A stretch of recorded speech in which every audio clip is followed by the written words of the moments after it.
Nginibingelele ngiphinde nginamukele kule channel yami ehamba phambili i-Red Inkeze lami igama Imfez kuntuthu wakho malo bathi la sibona amakomedi mawuthi usemusha la ekhaya socela enze sure ukuthi uyasubscribe ungakhohlwa ucomment nokulike nokushare okukhulu kunakho konke bafethu.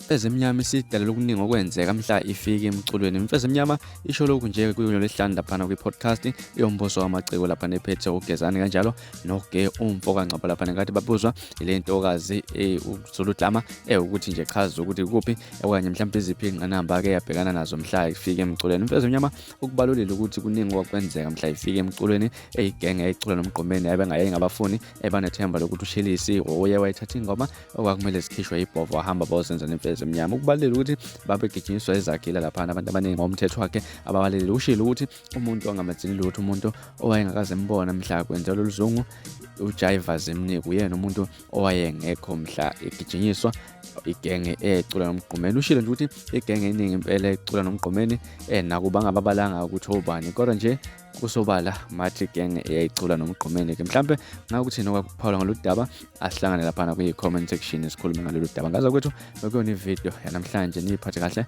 ngakhohlwa ukusubscribe nokulike nokushare okukhulu kunakho konke. Nibe nosuku lumnandi nginithanda kakhulu.